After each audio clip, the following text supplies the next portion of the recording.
Bismillahirrahmanirrahim. Assalamualaikum warahmatullahi wabarakatuh.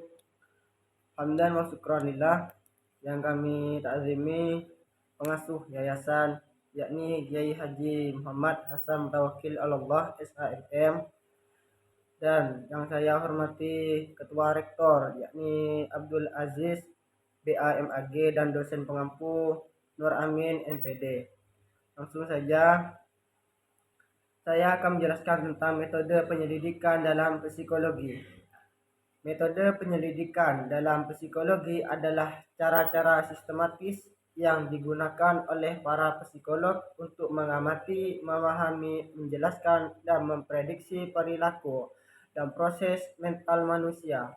Penyelidikan ini dilakukan untuk memperoleh data yang objektif dan ilmiah guna menjawab pertanyaan-pertanyaan riset psikologi.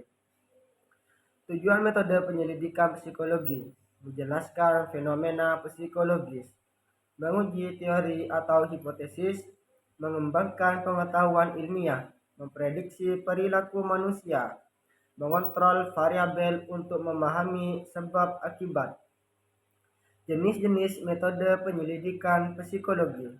1. Metode observasi. Deskripsi: mengamati dan mencatat perilaku individu atau kelompok dalam konteks alami atau buatan. Untuk jenis observasi partisipatif, peneliti terlibat langsung. Observasi non-partisipatif, peneliti hanya mengamati. Untuk kelebihan, data diperoleh langsung dari situasi nyata, dan untuk kekurangan, subjektivitas pengamat tidak dapat mengungkap sebab akibat. Yang kedua, metode eksperimen. Deskripsi, mengontrol dan memanipulasi variabel untuk menguji hubungan sebab akibat. Elemen penting: variabel bebas, variabel terkait kelompok eksperimen dan kontrol. Kelebihan: menunjukkan hubungan kasual. Kekurangan: kadang tidak mencerminkan situasi nyata, kurang ekologi valid. Yang ketiga, metode survei. Deskripsi, menggunakan kuesioner atau wawancara untuk mengumpulkan data dari banyak responden. Yang keempat, metode studi kasus. Untuk deskripsi studi, mendalam terhadap satu individu, kelompok atau peristiwa.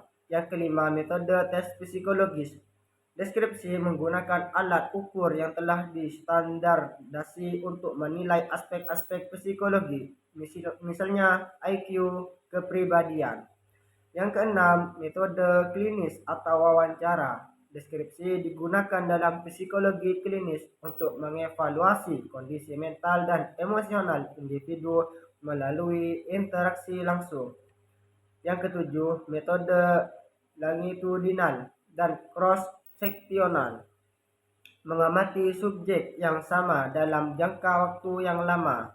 Untuk kelebihan yaitu memberikan informasi perkembangan, dan untuk kekurangan memerlukan waktu dan biaya yang sangat besar. Tahapan penyelidikan ilmiah dalam psikologi: 1. Perumus hipotesis. Yang kedua, pemilihan metode. Yang ketiga, pengumpulan data dan analisa data serta penarikan kesimpulan, publikasi dan replikasi. Contoh aplikasi: eksperimen menguji pengaruh warna ruangan terhadap tingkat stres. Observasi, mencatat interaksi anak-anak di taman bermain. Dan untuk survei, menanyakan siswa tentang kecemasan saat ujian. Dan untuk studi kasus, meneliti riwayat trauma pasien PTSD. Untuk tes psikologis, menggunakan tes MBTI untuk memahami kepribadian siswa. Dan untuk kesimpulannya yaitu metode penyelidik dalam psikologi merupakan fondasi dari pendekatan ilmiah dalam memahami perilaku manusia.